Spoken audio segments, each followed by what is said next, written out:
2008, a trip that made history.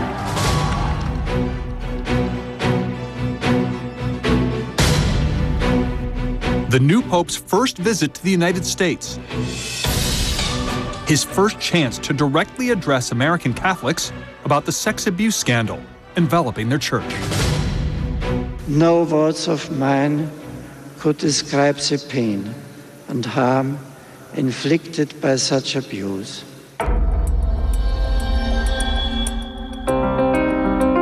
For the first time ever, a pope met directly with victims of abuse.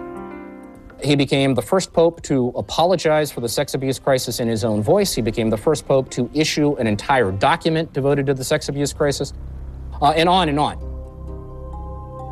But behind the public apologies and historic meetings is a darker, more complicated story.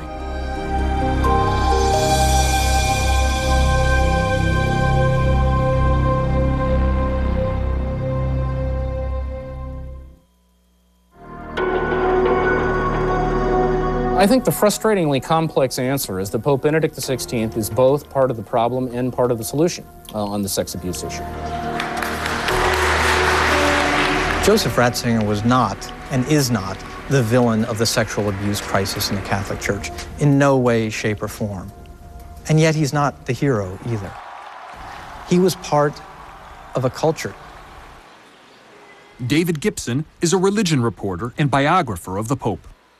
The power, the authority under the church's canon law was always in his hands to do something. But he always took the slower route. He always took the stalling tactic. That's something I think people still want him to answer for. Why? Why didn't he do more?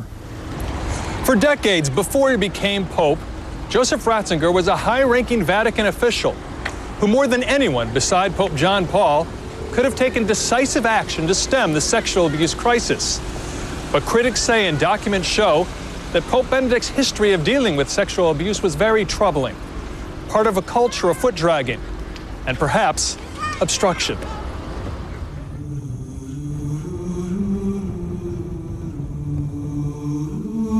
That history begins in Germany, in the small town of Grafing. In 1986, the parish priest Peter Hullermann was convicted of sexually abusing children. But as shocking as the abuse itself was this: Hullermann had molested children before, and church officials knew it.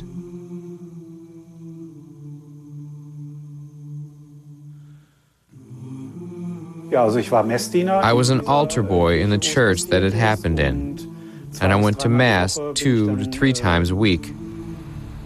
At this church in Essen, Germany, Wilfried Fesselmann says Hullermann abused him 7 years before he was arrested in Grafing.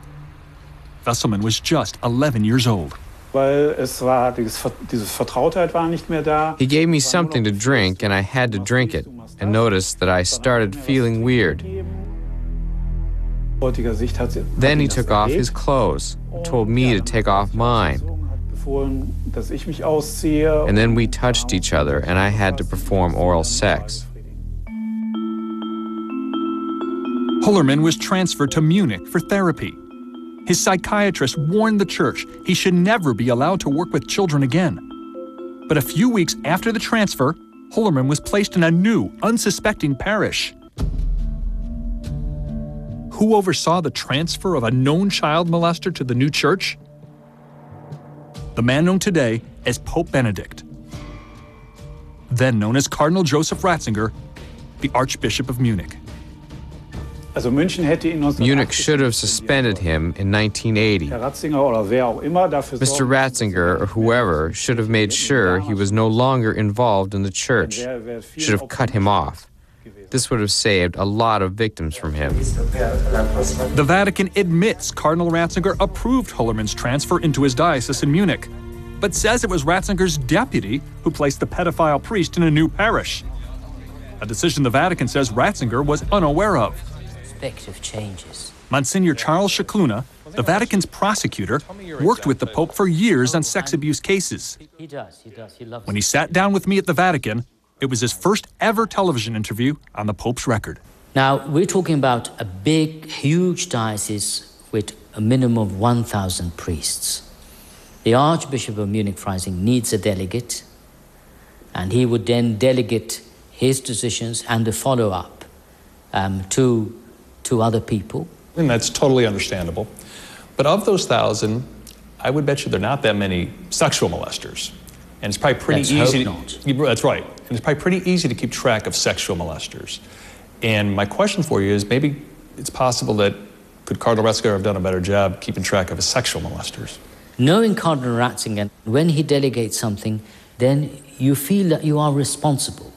Now, it is very sad. It is very sad.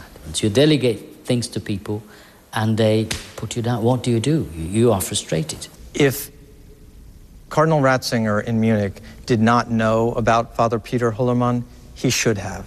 That's one of the things that an archbishop does. You always know where your priests are. He wasn't minding the store. Hullermann was finally exposed in 2006. Not by the church, but by Wilfried Fesselman after undergoing therapy. I Googled him and immediately found his name and saw that he was working with kids again. I was totally shocked and astonished how this could happen. The Vatican says when Ratzinger moved on from his post in Munich, he also left the Hullermann problem behind. It is only appropriate that once you have a successor in place, the responsibility is his. Where was Benedict all these years when this priest was abusing other kids? Why didn't he say something? As the sexual abuse scandal exploded into the 80s and into the 90s, didn't he ever check back and sort of say, you know, that guy, Father Peter Hullermann, maybe you should check and see where he's at? The Pope himself has never addressed the issue. How many other abusive priests may have come under his jurisdiction while he was in Munich, Archbishop? We don't know. After 5 years as Archbishop of Munich, Ratzinger was tapped for a major promotion to a position at the Vatican where he would become directly involved with some of the most notorious sex abuse cases in the United States.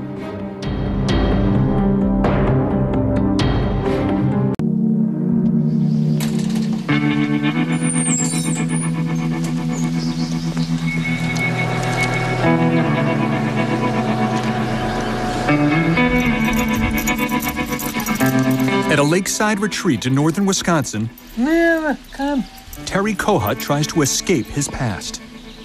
It isn't easy.